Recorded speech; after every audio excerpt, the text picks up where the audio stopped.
अजय राजस्थान के किसी शहर में रहता था। वह ग्रेजुएट था और एक प्राइवेट कंपनी में जॉब करता था, पर वो अपनी ज़िंदगी से खुश नहीं था। हर समय वो किसी न किसी समस्या से परेशान रहता और उसी बारे में सोचता रहता था। एक बार अजय के शहर से कुछ दूरी पर एक फकीर बाबा का काफिला रुका हुआ था। शहर में चारों ओर उन्हीं की चर्चा थी। बहुत से लोग अपनी समस्याएं लेकर उनके पास पहुंचने लगे। अजय को भी इस बारे में पता चला और उसने भी उस फकीर बाबा के दर्शन करने का निश्चय किया। छुट्टी के दिन सुबह सुबह ही अजय उनके काफिले तक पहुंचा। वहां सैकड़ों लोगों की भीड़ जुटी हुई थी। बहुत इंतजार के बाद अजय का नंबर आया। वह बाबा से बोला, बाबा मैं अपने जीवन से बहुत दुखी हूँ।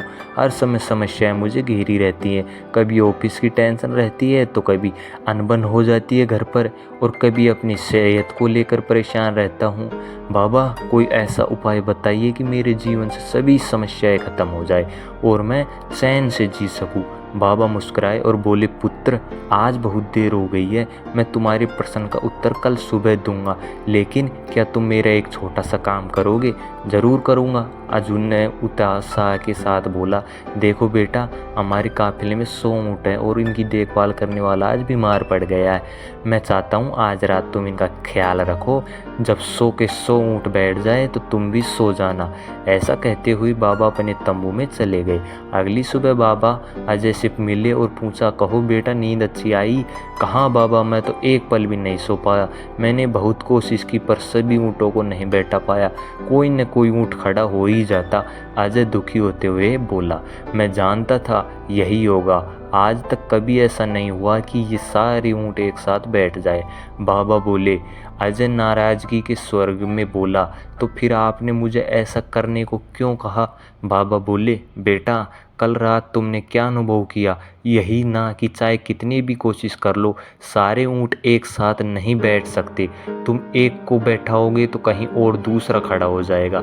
इसी तरह तुम एक समस्या का समाधान करोगे तो किसी कारणवश दूसरी खड़ी हो जाएगी।